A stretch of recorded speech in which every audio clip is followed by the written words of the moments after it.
And so, as I tried to say before I had a microphone, the archdeacons met through the last few weeks to prepare a way forward report. And in the midst of all that we are, it became very apparent that with 3 different archdeaconries, we are very different. And so that which is the Labrador situation is not, which is the rural Trinity Conception Placentia situation, which is not necessarily the St. John's or Avalon situation. We have very many things in common. And I want you to, or everyone to get that we do have more in common than we have that is different, but our differences are highlighted in this report in some ways, which remind us that every parish and congregation are on the journey of a way forward together, but we're all at different stages for different reasons. Some of it is geography, some of it is what is going on in different places and spaces, some of it is structurally. So as we gather today, we are recognizing that we're all on the same way forward, just in different parts. And so we're going to hear from Labrador first as Archdeacon Julie takes over. Then we'll come back to me for Trinity Conception and Placentia, and then we'll finish saving the best for last, hey Nancy, for the Avalon. So God bless us all, and I'll now turn this over to Archdeacon Julie. Eli says God bless us all, because the first thing is I'm going to try to share my screen with you so you can see a slideshow.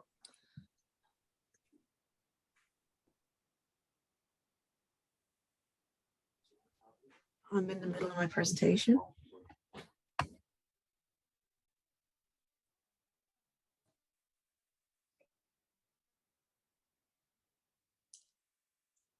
Can you tell me if you see a slideshow that begins with the Archdeaconry of Labrador Way Forward Report?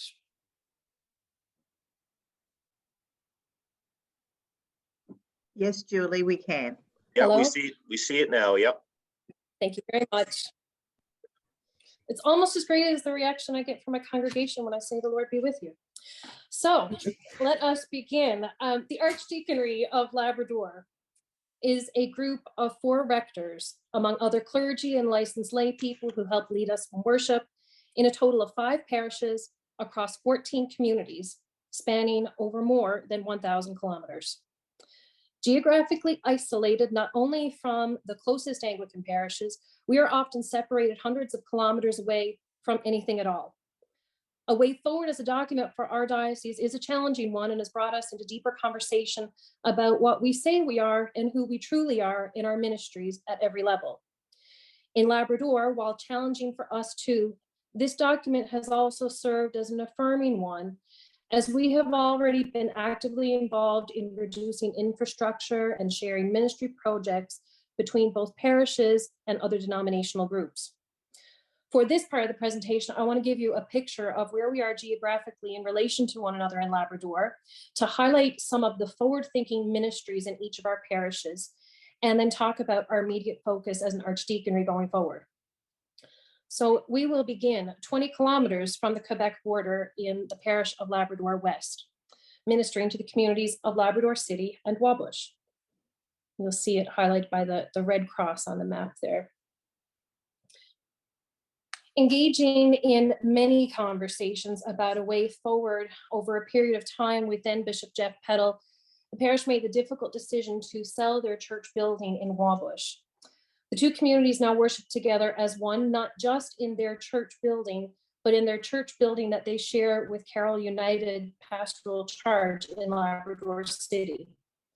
A joint board of members from each denomination oversees the administration of the building, the equal sharing of space, and the physical costs of maintaining the building itself, while the congregations operate their own independent worship and ministries, alternating time slots on an annual basis. Another of their forward-thinking ministries is their ministerial association. Together with the other denominational leaders in Lab West, they share their wider community outreach ministry, operating a food bank, Christmas hamper program, and providing financial support to those in need. We head over the Great Trans-Labrador Highway to the next community of Churchill Falls, a hydro Newfoundland and Labrador town site 240 kilometers away from Lab West. We've seen the reduction of our residential clergy reduced to 1, me. The parish of Churchill Falls is itself a shared ministry between the Anglican and United Church and is known as St. Mark's Anglican and United Joint Ministry. Alternating denominational leadership over the years, they worship together as one congregation and offer liturgies reflective of each denomination. The community church itself is a building that is owned and maintained by Hydro and currently shared among 5 denominations, 3 congregations. A central church board of representative members of each of our denominations oversees the day-to-day running of the physical space, the sharing of worship time slots, and holds multiple ecumenical services throughout the year in support of our combined outreach ministries. St. Mark's current clergy contract model is our newest forward-thinking ministry. Seeing the impact a strictly visitational clergy model is having on the other denominations in our town, and knowing from previous experience the challenges faced in part-time models of ministry in a small town, they wanted to try something different. They've negotiated a contract model for clergy to work full-time hours for a portion of the year. This model will carry through to see the parish from Advent through to Easter and beyond, to have a sense of a fullness of the church year. And then when the town becomes very much a ghost town with extended vacations over the summer, clergy then have the ability to leave town as well. This model is not without its own challenges. And as a chaplaincy style ministry, where there are very few baptisms, weddings, and funerals, and no senior population, it's something that is working for Churchill Falls. It's not without emergencies that need to be handled on a case-by-case basis, but this model is offering necessary support for Churchill Falls, as well as our church family in Rigolet, as this model provides for clergy sharing between these 2 parishes.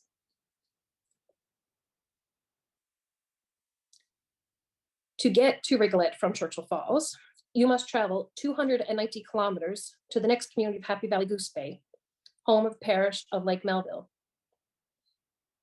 This parish offers regular worship and activities for their community at St. Andrew's Anglican Church, as well as a pastoral and spiritual support for Anglican families 40 kilometers away in the neighboring community of Northwest River. Through an arrangement with the United Church, twice a month, they travel to lead worship held in the United Church building there. Much like Lab West, they are part of a major ministerial program offering year-round support through their combined financial resources, food bank, and Christmas hamper programs, and are incorporated as owners of a shared youth camp facility operated just outside of the town. With a brand new priest, Reverend Amber, who we saw last night, as their brand new leader, there are a lot of new ideas and ministries being offered and planned there. Among these ministries are a new youth group, the start of the Revive program, coffee hours after worship, and cafe nights. Cafe nights are social gatherings paired with intentional and engaging discussion about the spiritual life and ministry of the parish. From Happy Valley Goose Bay, you travel via ferry or plane into Rigolet, with flights running anywhere from 30 minutes to 4 hours, depending on the schedule that day.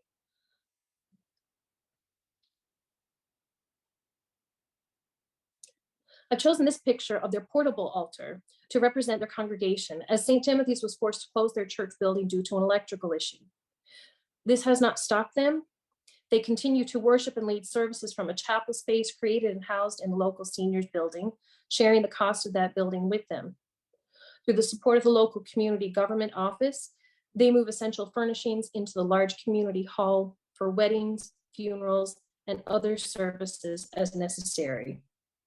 Most recently, an ordination. They offer a voucher-based food bank program in partnership with the local Northern store, which also operates their banking service, directly charging vouchers to the church account when customers come to the cash. Through the lockdown, they were able to offer every household, regardless of income or need, gift cards to help subsidize the high cost of grocery and household supplies in their isolated community. Unable to fund full-time clergy ministry, Rigolet shares clergy with Churchill Falls on a visitational model. The high cost of travel, accommodations, and salary funded through a grant from the Nuncio government. Their good news story is their most exciting story. the ordination of our own beloved deacon, the Reverend Sarah Bakey, as a priest. This is a very big deal for our ministry in Rigolette. No longer are they limited by conflicting schedules and weather delays, of which we experience many, in order to receive sacramental ministry. They have supported, encouraged, and raised up their own leadership. And they continue to do so as they support their lay reader and one of our delegates here today, Jennifer Michelin, in her own discernment process.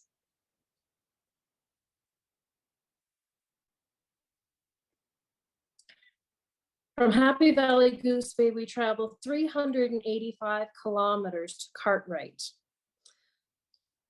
about 300 kilometers from Goose Bay to a junction, and then an 85-kilometer gravel road into the community of Cartwright.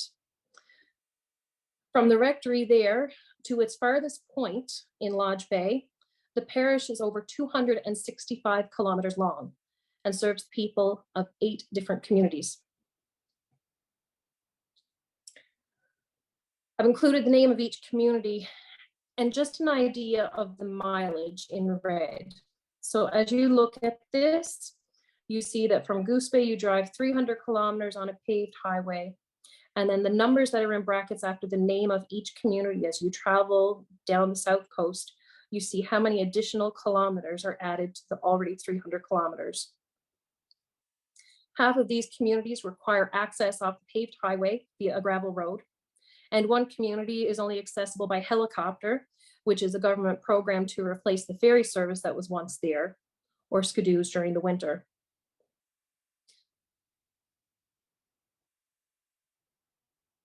Through Facebook and Zoom, these congregations were able to connect as a parish in a new way through the pandemic. And these elements now remain a part of their way forward. Worship was just one of their online ministries. They now offer parish-based models of Sunday school, Bible study, and hold virtual meetings in a timely fashion with their rector instead of having to wait for the next pastoral visit in their community. Their new online auctions have proven very successful and have broadened their fundraising capabilities exponentially. The creation of the parish itself was indeed part of forward thinking at that time, but the parish was on paper as much as anything else between limited travel, gravel roads, and poor internet service. Now with the paved highways and increases to our internet service here in Labrador, the parish is more united as a unit and now has more options to explore moving forward.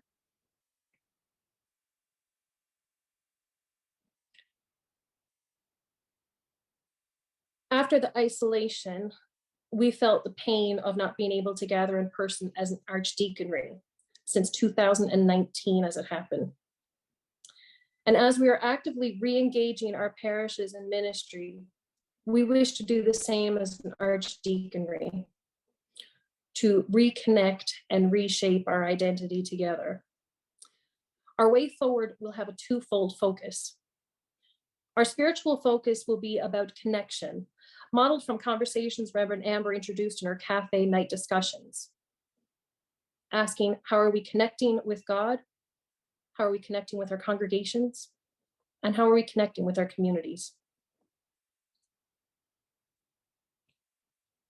As an archdeaconry, we will be offering online ministry, beginning with an Advent Bible study led by our rectors as a means to help us all connect with God and with each other. This year, our mission canon and archdeacon will be traveling. And now you know why we say this year, because of the cost and the extensive travel that will be involved. But this year, our mission canon and archdeacon will be traveling into all parishes to learn more about each parish and engage in forward-thinking discussions about their ministries. This is part of further connecting faces to names and connecting our congregations within our larger archdeaconry family. And as an archdeaconry, we will be engaging in joint ministry ventures and outreach programs to help create stronger and deeper connections in our wider community. Our financial focus is part of the deeper in-person conversations we have coming up in our parishes. Financially, we are all struggling. A 5-year outlook is simply too far for some of our parishes to discuss when contract models and funding resources are created on an annual basis. While there is no one solution, what is clear is that some of the infrastructure issues facing our other archdeaconries and the issues that may eventually provide some financial relief and possibilities for future ministries for them do not easily apply in Labrador. For example, we have church buildings that have been closed in Rigolet and St. Louis due to structural issues and are working to find a new place to feel at home for their worship. We are already working with a reduced or minimal property footprint in most parishes. And for example, further rectory sales are not an easy conversation in our remaining rectory holding parishes in the midst of a housing crisis between limited to no availability of homes and soaring rental rates. And then from a regionalization perspective, there's winter in Labrador. As you've seen from the map, a traditional physical regionalization model among our parishes physically cannot work much outside of what we were already doing.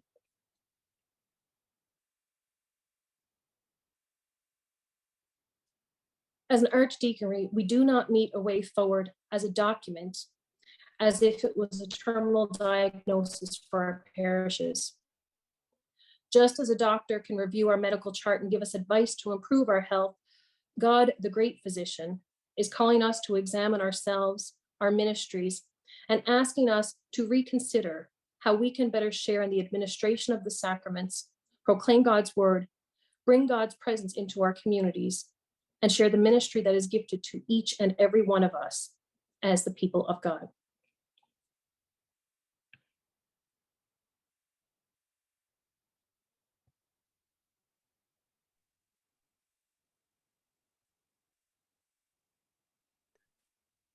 Thank you, Archdeacon Julie, for that update. I just wanted to, before we go on with the rest of the report, that map you put up with all of the travel. So I want the delegates to know what's going to happen to me today. So when Synod ends, I have a drive.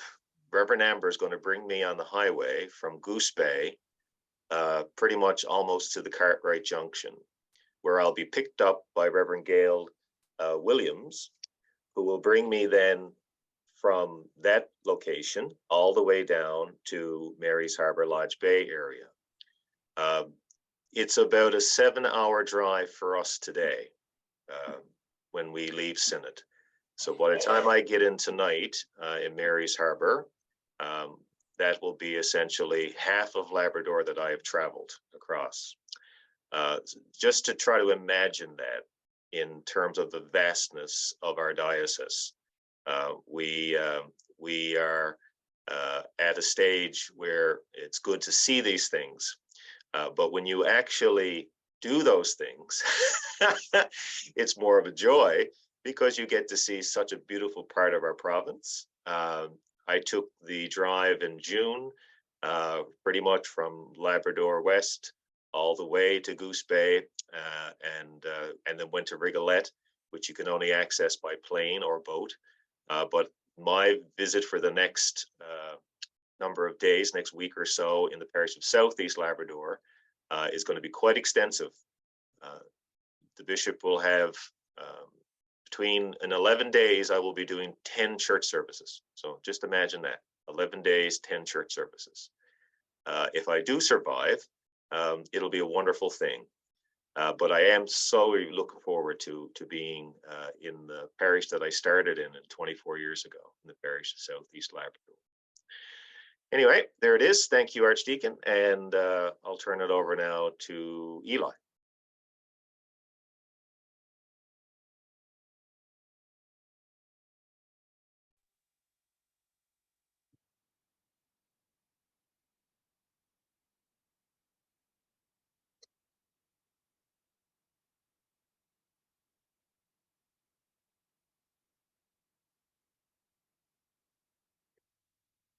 Thank you once again. So this is our Trinity Conception and Placentia. We're the Western world compared to the Avalon. We have the area highlighted in the blue there, which, as you can tell, doesn't have the same length nor breadth nor height as Labrador. But there's still a few hundred kilometers in that. There's 15 parishes. There are 5 full-time independent ministry positions, 2 groups of twinned parishes currently, and 6 parishes that are either part-time or vacant or in transition. And in the report that was sent out, there were 34 active houses for worship in that region. That's 34 buildings used for worship and some schedule or regular goings on. So we live in a vastly different world than the one in which our structure was created. The parish model we use today to deliver ministry no longer fits the world in which we live. And so it has become obvious to any paying attention that something else is needed to fit who we have become. So I want to repeat that the world has changed. It's not just changing, it has already changed. And the way in which we have organized ourselves historically is no longer one that is able to provide the fruit necessary for us to continue in the mission in many ways, of which I will now expand. So some points to remember throughout all that I'm about to say is we live in times where the old models of ministry can't be supported. And yes, yet no definitive new model currently exists. And so as I talk about this report, some people will hear the words that remind them of loss and grief, but as a reminder that in all these things, there is in truth opportunity and renewal. And all we know for certain is God is still present. And any new model of ministry that is tried it's new, so it must be subject to growth and adaptation. We're not going to get an answer that's going to suddenly cure all ills. We're going to try something in different places and spaces that might just fail. And that's okay too. As our world continues to change, we must also react and continue to change with it. And so there'll be lots of things that this archdeaconry are going to have to do that might seem counter to what it is we've done. But as we go forward, our way forward is a refocusing on who we are supposed to be. So there are some new ministries happening. Portagrave and Shearstown started a new model back on January 1 of this year. Hearts Content and Epiphany did the same at the beginning of this month. And these new models, as I've said, must be willing to adapt for no matter what we try. At the rate our world changes, our ministry model must continue to adapt as well. So in both those occasions, they share mostly a single priest who is doing the ordained ministry of both parishes. And how those parishes grow together will determine whether or not that model needs to adapt and change quickly or slowly or at all or as it goes. A reminder, failure is not trying something that does not work. Failure is not trying anything. And so we are embarking on a new journey. And as we embark on this new journey, it will go as it goes. I mean, we don't know what the waters are going to be like. We don't know how some of these things will work out. We're learning. And as we do, we must needs recognize that we're just now trying to catch up to adapt to changes that have been necessary for a significant amount of time. So what is clear is our current infrastructure is not able to be supported. That is mostly, of course, the buildings to which we keep. Our collective infrastructure needs have changed. Most people don't even recognize that we have people who no longer join our regular worship because they can't get into our buildings. Some of them have, really steep ramps. Some of them have no washrooms. Some of them have many things and features that make them no longer able for people to join. And so our needs as a people who go to these structures have changed. Not all of them even have parking lots, and we all drive to church. I'm not sure what that says. But what's clear is we must refocus ourselves, our souls and bodies into the reasonable service we've promised to undertake. And in order to give ourselves the best chance of doing that, there are some infrastructure and organizational changes that need to take place. And if we don't make them, then I'm not, again, I don't know the future. I don't have a crystal ball. But if we don't make them, then we are saying that we don't want to be a part of the world that's going on around us. And that message is a different one altogether. So this refocusing that needs to take place starts with knowing that God is already doing something new among us. God is already working in the world. He didn't stop. He hasn't stopped, and he's not going to. God is working with every generation, as he always has, to open himself unto them and to open all hearts unto his love. And just as a reminder, when many of our buildings were constructed, they served as instruments of unity. They literally brought a community of people together to offer worship and praise. But in truth, many now are the one reason we're not unified. Many have become the reason we're separate. Because the world has changed. The water has changed, is what I like to say around here. It's no longer the same. And in the cost thing that our bishop asked for and delivered for 2021, the building costs, that there's a missing zero. It was $522,000. Apologies for the typo. Our archdeaconry spent over $500,000 supporting the structures that we keep. The hardest part of that is the real cost wasn't the $500,000, I would argue. It's the time and energy they take from the mission and our call to serve. Because the vast majority of our peoples are engaged in ministries which involve paying the light bill, which involve paying the oil bill, which involve keeping a building open. And that is where our energy is going. That is where our time is going. And as you can, well, $522,000 of our money is going. And so the refocusing necessary is to take an honest look at ourselves and to say that if we are the body of Christ and we belong to him, then that which we are spending our time and energy on must needs be that which better reflects his love in the world and better enables us to serve the people to whom we have been called. And so this transition, while we cannot ignore our history, we can't use it to ignore the present. Building discussions need to be placed in their proper perspective. Every time you go to some place and the topic switches to the building, it immediately becomes a battleground. We're no longer God's people talking about our mission in the world. We need to grow beyond the emotional charge these buildings have over us. And I know that that is not an easy thing to say or to do, but it is our responsibility so to teach ourselves and everyone else that belongs to church or say they belong to church that we have always been more than a place that gathers. We are a people that gather. And all change is not just loss. All change is an opportunity to embrace what could come next. And so we need to pursue the unity and peace with at least the same fervor we've been giving, protecting the family heirlooms that we treasure. Because in most group conversations, the most passionate voices are the ones that want to preserve the museum part of who we are. When the most passionate part of who we're called to be is the desire to enter into the humble service to which Christ has called us. And that's the transition that needs to take place in the heart of every person who is a part of what we are as church. And so it needs to begin with us. I mean, the bishop said last night, it needs to begin at home. It needs to begin here. We need to make that transition in ourselves so that we can reflect that to the world around us.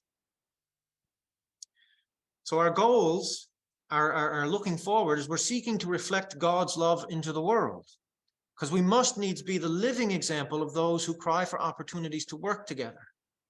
We are called to be those who are building the bridges between communities that allow mutual love and respect to flow back and forth. We are to be the example to all the parts of our community about what unity is meant to be and the benefits of it. And I've been using in some of the meetings I've had with congregations an example of a fire station. And so I apologize to those who have attended a meeting with the Archdeacon of Trinity Conception Placentia, and he's spoken to you about a fire station. Locally, not too far away, there was a case where there were two neighboring communities that each had a volunteer fire department, as many a community does. And One had a lovely shed that housed a vehicle that had grown up in years, and one had a garage that had a vehicle that was also showing its age. And so both groups applied to the provincial government for funds for a new fire truck. And the local MHA at the time, recognizing that they were less than 2 kilometers apart, said, I will give you the funding for a new fire truck if you were one fire department and not two, which sparked quite a debate. God bless us all. And what I want you to just imagine and consider as I go through this is, what's the role of the fire department? Their role is to be there to hear the call, to respond to the call, to get to whom they need to get to, and to put out a fire if necessary, and to help those who are in need. That's their purpose, as far as I've best been able to discern from, the firemen. That's what they told me collectively. And so if the purpose is to put out the fires, if the purpose is to respond to the needs, then you do what you need to do to serve your purpose. And so the people who were the firemen in both communities talked about it and ultimately came to the decision that they would merge into one fire department, which meant that one group had to give up their building entirely and move into the building of the other, which is even harder because they were foreigners in a strange land. That's the language we use, even though they were literally brothers, because neighboring communities, and so they did so. And they now have one fire department which serves both communities. The welcome to one community sign is literally across the street from the other welcome to community sign, just in reverse order. So it's not hard to see, but in response to that, the hardest part came from the retired honorary firefighters who were not in favor of the two fire departments coming together. They would much rather have kept the old shed and the old truck, which might not have made it to their house when their house was on fire. And that is a glaring wandering or lack of focus on the true purpose of what they were called to be. And ironically, a couple of the fire people struggled with this amalgamation. They were the people that were regularly coming to church, ironically, because they were retired peoples who had long not been a fireman. And they would, the short and harsh version is, they would rather see their house burn than to see the fire put out by somebody who wasn't their own fireman. And so the focus that needs to come, the transition that needs to be made is we need to view our purpose. We are God's people. We are supposed to be God's people in the world. And none of the discussions are simple. None of the discussions are easy. And every parish and congregation has different circumstances regarding to what buildings are available, what buildings can be renovated, what buildings can be used. And so some people will have a harder road than others, but the focus needs to be the same in every place. To look past the infrastructure and to look towards the mission God has called us. And so the fire department is working. The firemen are happy in so much as what they have in resources. I was there opening day to bless the fire hall. God bless us all. It was quite a celebration. And somewhere on our journey, we must needs be prepared to be the people focused on the mission.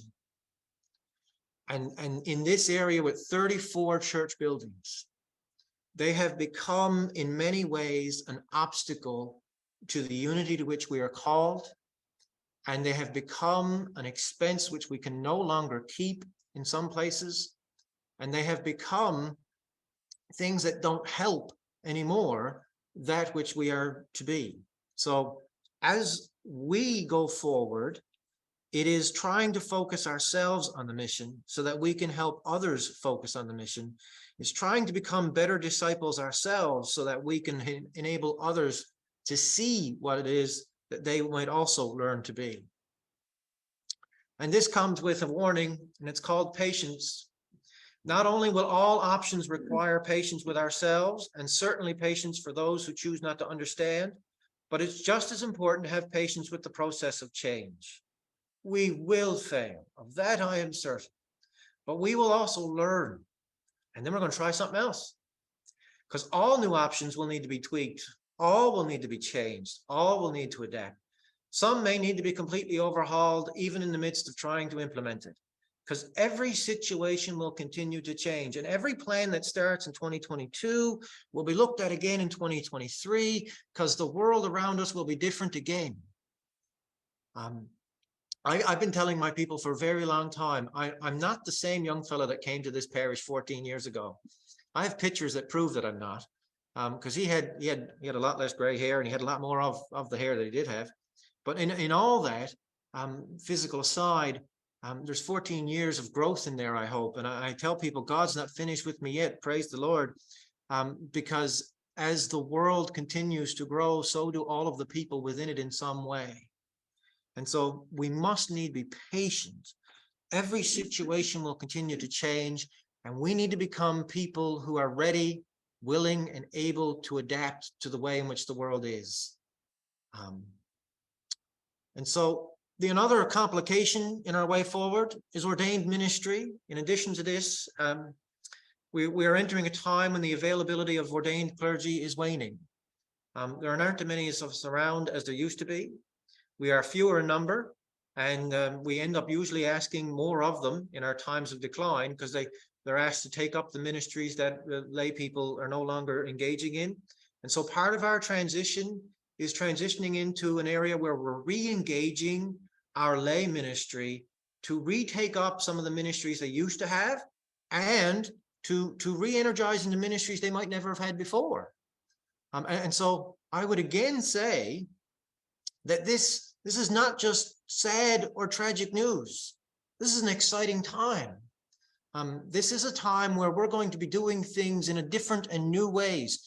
So we should never lose sight of what an opportunity has been presented to us, because we can show ourselves, our communities, and our God that the way forward is going to be us intentionally reaching out to God's people, intentionally reaching out to God, and intentionally reaching out to each other. Julie had that aptly put in her slide, the part from connecting with God, connecting with community, and so forth. So we should not need one another to be desiring to work together.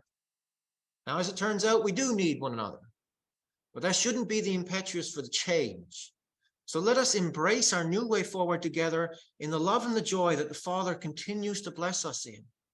When two congregations or two parishes or 3 or 4 have an opportunity to do something together, that should be a celebration. Our Canadian Book of Occasional Services calls it a celebration of new ministry. And we approach it as if we're being forced into the same room, like 2 kids having to share a bedroom against their will. God bless us all. But we are God's children, being gifted with an opportunity to do things in ways that we've never done before. I have publicly lamented that when the highways were put in amongst all these communities, the church should have been the person paving it. We should have been the organization that connected communities. We should have been the reason why communities are connected, because unity is our business. We have one God, one faith, one baptism. We have all the tools, and we have all the resources to work together all along. We've chosen not to. Our life situation has changed, and now, like I said, we need one another. So for the next 5 years, it's hard to paint 5 years ahead from now. We have, as far as I've been able to collect, we have 3 ordained clergy in the region that are under the age of 60. So in the next 5 years, the situation may be vastly different. Lord have mercy. But what we will have is we will have opportunity to find new ways of doing things together, of doing things for His sake. And so the Trinity Conception Placentia does have a building issue. I refuse to say we have a building problem, because it's not a problem if we're willing to work with it. It's not a problem if we're willing to see it as but something that can be overcome. The Trinity Conception Placentia Archdeaconry does have a few kilometers in it, because we stretch from north to south, from Bay de Verde to Placentia, and from east to west, from the Brigus Moccasins area all the way out to Hodges Cove, Gooseberry Cove on the end of that. And so there's a few kilometers there. But we have many options going forward and how we can share. We have many options in how we can work together. But we do have to be the people willing to take those options. We do have to be the people willing to embrace those options. And God forbid, to do it with joy and to do it in love. So our way forward is to look at the reports that were given and have been aptly and duly prepared, and to make the recommendations that have been presented for us. And so there'll be more parishes talking to other parishes as we go forward. And I want to emphasize that those talking to each other in 2022 might have new partners to talk to in 2023, and who might have more partners again in 2024. And it is ours to continue to embrace and ours to continue to be. And that's the report from Trinity Conception Placentia. And I'll now turn it over to my colleague, the Archdeacon of the Avalon. I too am not quite competent with technology, so I will do my best to.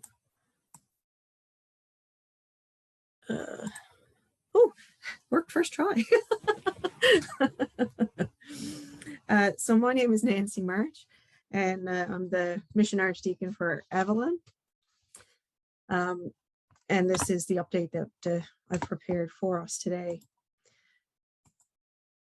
I know that the bishop used a similar scripture in his charge last night, but in our meetings that we've held in May of this past year in the cluster groups, I chose a scripture from John's Gospel where Jesus said to them, "Children, you have no fish, have you?"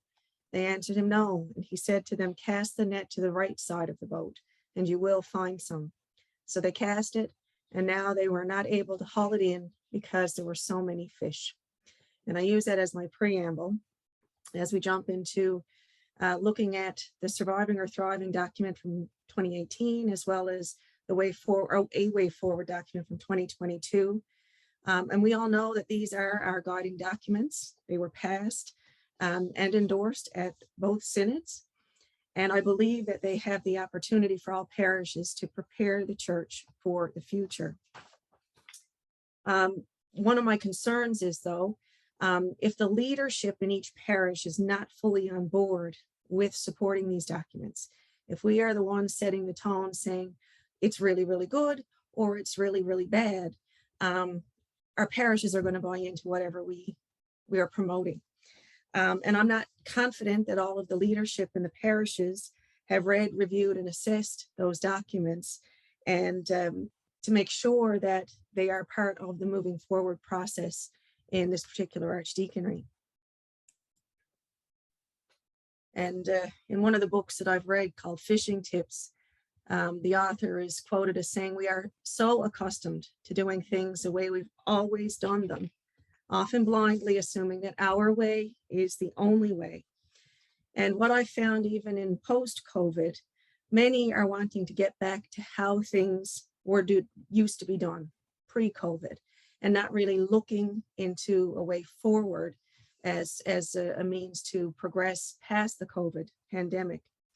And they want to get back to those things, whether they were working or not, just as a sense of security and using it as a security blanket rather than forging forward into the future that God has prepared for us. And I do believe that the Surviving and Thriving and the Way Forward are the equivalent for us in throwing our nets to the other side of the boat today. We have to try. We have no longer got a choice. We have to try something different, and these documents provide us with that. So what we've done so far in the Archdeaconry of Avalon, one of the big things that I placed emphasis on was about building relationships. I was paired up with Canon Byron Barter, who I didn't know.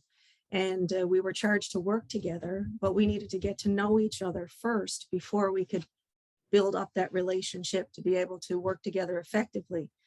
And I realized that even when the bishop had asked me to take this position, I said, people don't know who I am.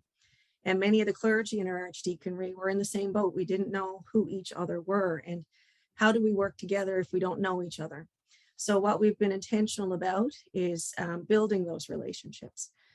We've had, since March, we've had 3 archdeaconry meetings. I've been intentional about meeting with individual clergy. I haven't been able to meet with everybody yet, but that is the plan to do before next spring. In that way, I can get to know who they are and they can get to know who I am. And also, I'd asked each parish to provide me with a mission inventory, which were some questions that I had asked about each parish to be completed by the rector and their vestries, so that I could find out what the parishes have been already doing, what they were willing to do, and how they plan to move into the future. And so that was able to help me along the way. Again, like I said, I'm still learning, but it was a part of that building relationship, which will be ongoing throughout the future. We've also had some parish meetings. What these meetings were set up for was to meet with the clergy and 2 representatives from each parish, as were indicated to us in the Way Forward document, to initiate conversations as the clusters that were outlined in that document. We had 2 meetings because it was just too many parishes to have at one meeting. And what we did was, the first meeting was terribly attended. It was not able to do what it was designed to do in terms of giving the cluster groups that were provided for in the Way Forward document opportunity to discuss amongst themselves to see if they were able to continue on as this cluster that was outlined for them. The second meeting did go much better, and we did have a better turnout. But again, things have kind of stopped along the way because we're not really sure where all of us are in terms of moving forward, and the way we've moved forward has not necessarily been, it's been God-led, very much God-led, and not necessarily how it's been presented in the documents we have, but we've been allowing that to naturally unfold. There's also been new ministries, and some changes have already been made to what I've already gotten here. There's been a new ministry model created between Holy Innocents and Paradise and St. Nicholas and Torbay, where they are both sharing the cost of a clergy. They're maintaining their individual identities as parishes, but sharing the Reverend Canon Byron Barter in the ministry he has to offer. There are current talks going between the parishes of St. Lawrence, Bell Island, and Pooch Cove. And just the other day, we were notified that the Reverend Wayne Parsons was to begin a 1-year contract on December 1st. And again, that 1-year contract is similar to what's been proposed and signed onto by both Holy Innocents and St. Nicholas and Torbay. So that way, nobody feels locked in for too long of a time, but has given the opportunity to see where this relationship can go. We also found out this week that St. Michael and All Angels, their building has been sold. They do have a very short timeline, though, in terms of relocating, because they have to be out of the building by the end of November. I haven't received any update as of right now as to what the status of that is, just that they are in conversation with some city parishes to find out what their options are. The Ascension and the Good Shepherd in Mount Pearl are both looking for half-time parish priests. The Ascension has a rector, and we're looking for half-time to subsidize that ministry. And the Good Shepherd has only been able to afford a half-time priest. And so there will be some talks coming up that have already started between the 2 groups. And with Reverend Lynn having announced her retirement, the Ascension is also going to be looking for a rector for the end of December. So those talks are ongoing. The Transfiguration Mission Group, which was formed during the pandemic, made up of the parishes of St. Mary's, St. Michael and All Angels, the Good Shepherd, and the Ascension.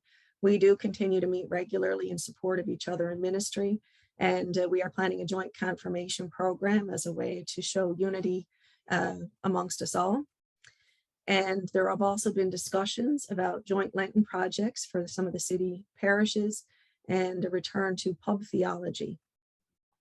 But while this is all such great news, what we have not done yet in any way, with the exception of St. Michael and All Angels, is we haven't dealt with the issue of too much infrastructure. We have too many buildings. And another quote that I found there, it says, the core practices of Christian faith and community must endure, but the organizational expression will need to change. We need faithful innovation, and we really need to explore how we can work with the infrastructure and do better than what we've done. And you'll see more in the next slide here, because each parish was required to pass in a cost inventory. And this was building costs only. And it was for 1 year period. And the categories, as I've listed there, were heating costs, both electric, oil, and propane, or all, sorry, 3 of them. Snow clearing and landscaping, repairs, maintenance, insurance, telephone, internet, janitorial, and other.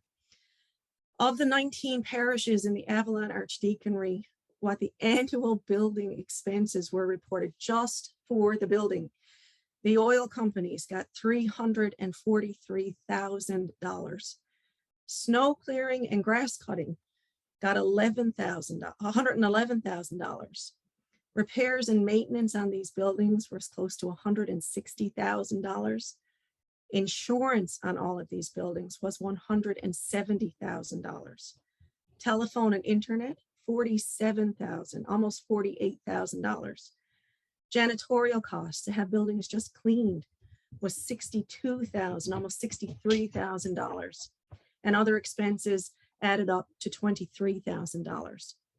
All reported building expenses from those parishes totaled $1.253 million.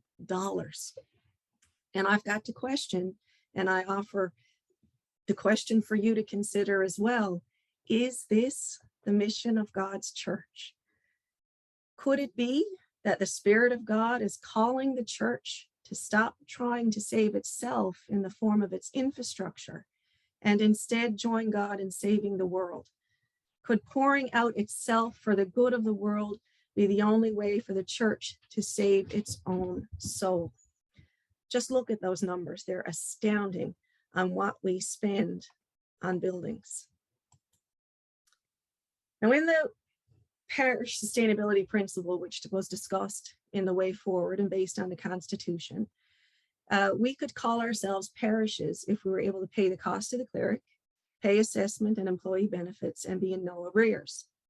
But even if a parish can do all of those things right now, we have all had to make changes in order to survive as a church today, where there's been many reductions in staff, full to part-time positions, dependency on fundraising, adjusting to expectations, and limiting ministry because of declining and aging population. In all of our churches, there are less people to do the same amount of work that has always needed to be done. And with all of that money being spent, we're not addressing the bigger issues of social justice and stewardship, outreaches to all sectors of our society as we should be. And we need to ask ourselves what we're investing in. So under these parish reorganization principles, under sustainability, seriously looking at and prayerfully considering stewardship, using wisely what's been entrusted to us, and reflecting on the amount of money that goes into the pockets of the oil companies and insurance companies, among others, and realizing that we're really not being good stewards of the money that has been entrusted to us, because Jesus did not tell us to build and sustain buildings. He taught us to reach out into the world and serve his people. Yes, we may need a couple of buildings to be able to do that, but certainly not all that we currently have. And I invite you to imagine with me just for a moment, even if we could save a half of what is being spent on buildings, if we could save $626,764, and what a difference that money would make going into the real mission of the church, not going into the pockets of the oil companies and insurance companies and the like, but going into the mission of the church, how drastically we could be able to change the world that we live in. And we need to also look at the sharing clergy, support staff, ministry resources, and buildings. Again, look at the cost of insurance, snow clearing, phone, internet, and the repairs and maintenance of all these buildings. If even 2 buildings paired up, those costs would be completely changed, and more money and resources would be able to be freed up to do what we are supposed to be doing as God's people. And also, we've been asked to consider divestiture, alternate use and sale of surplus buildings. But the shared ministry model that we're looking at right now, well, I said we do have shared ministry between Holy Innocents in Paradise and St. Nicholas and Torbay, as well as the model that's been proposed for Pooch Cove, Bell Island, and the parish of St. Lawrence. By having one priest become responsible for 2 or more parishes really is a band-aid solution or a bridging concept to avoid dealing with the larger problems of aging infrastructure. Those problems are not going away, and the money is still going to need to be sunk into building maintenance and repairs. Do we just carry on as we are? Do we just continue to pay that outrageous amount of money on building expenses, paying more attention to our buildings than the people that Jesus has called us to serve, and just remind the last person who leaves the building to turn off the lights? Because I really believe that that's a potential that could happen in the future. And a question that I did ask all of our parishes here in our archdeaconry to consider is, if your church building wasn't around tomorrow, who would notice and what difference would it make? If your church building wasn't around tomorrow, who would notice and what difference would it make? What difference would it make to the wider community? What difference would it make at all? And I invite you to just prayerfully consider that. So we were also asked to look at observations and recommendations about the way forward versus the why forward. Why, who, how, and what forward. So again, I felt a little bit that the bishop elaborated on this last night, but I've just added a few extra questions to that, to his concept of, we've got this way forward, but why are we doing what we're doing? And I believe it also has to include, for every step that we make on the way forward, we must not take the step blindly or just because this was how it was outlined in the documents. For example, we need to ask ourselves why we are doing what we are doing, and most importantly, if it is of God. Who are we doing this for? Who are we making changes for? Who are we staying the same for? For our own selves and our egos, or the greater good being Jesus Christ? We also need to ask, how are we going to do this? And is it the best use of our resources? Should we be spending $1.2 million on buildings instead of using that money to support the ministry in our world? And we also need to ask ourselves, what is our goal? What's our goal in moving forward, and why we're moving forward? Is it to satisfy ourselves by just putting band-aids on bigger problems? Or are we doing the right thing in moving forward, and our goals being all to honor God? Because again, as I said, Jesus Christ didn't tell us to build buildings. What he told us to do was go therefore and make disciples of all nations, baptizing them in the name of the Father and the Son and of the Holy Spirit. No mention of buildings right there. We were also asked to look at projections for the next 5 years. We need to restore, recreate, and return to the basics of the gospel message. If all we are focused on is keeping buildings open, because that's how we've always done it, or because my church building is better than your church building, why we are moving forward has been lost, and Christ is no longer the center of what we are doing. And I truly believe that if Christ is no longer the center of all that we do, we have absolutely no business calling ourselves Christians. And this way of thinking of only buildings will also negatively affect the ordained clergy, who will become more overburdened by the workload, both pastoral and administratively.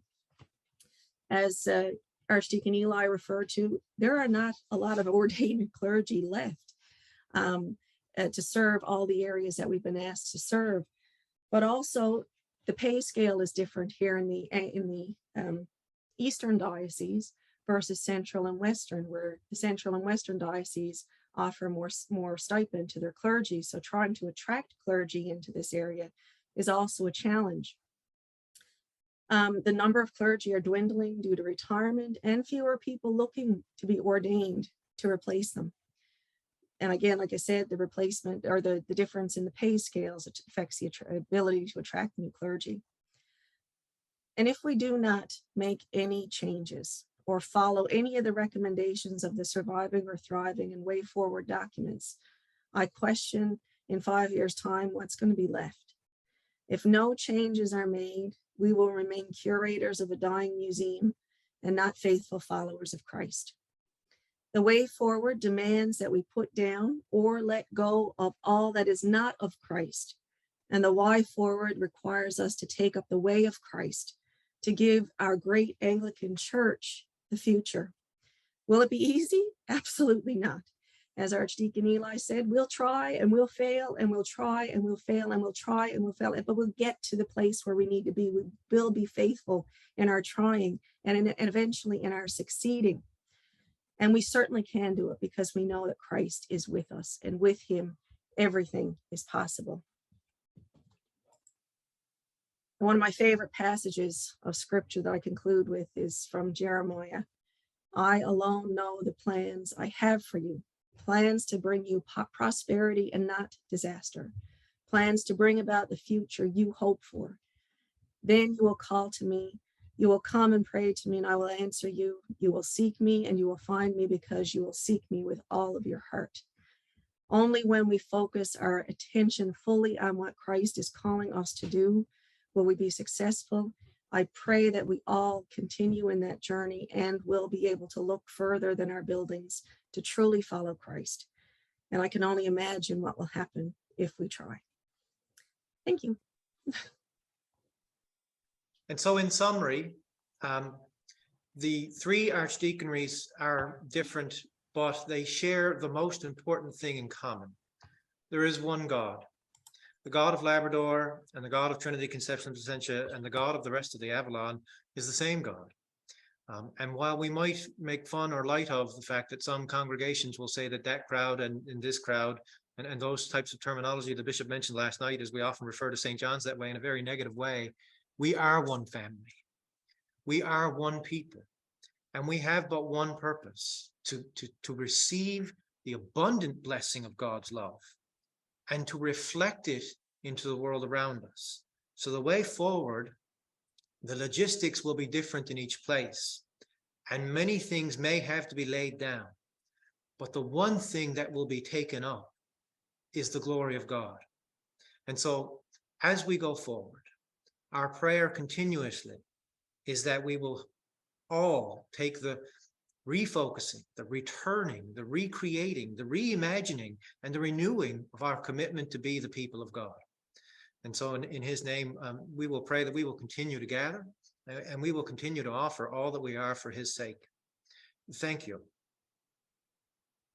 And thank all of you for a very,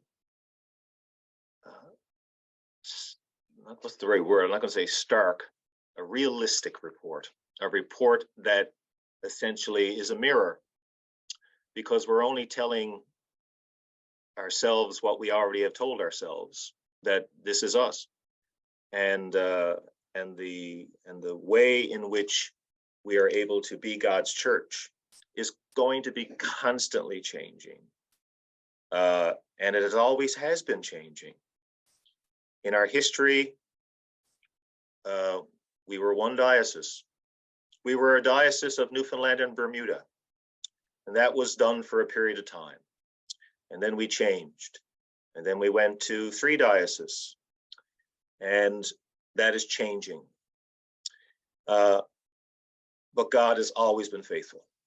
God has always been present. God has always poured out abundant blessings and grace upon us as stewards of God's church.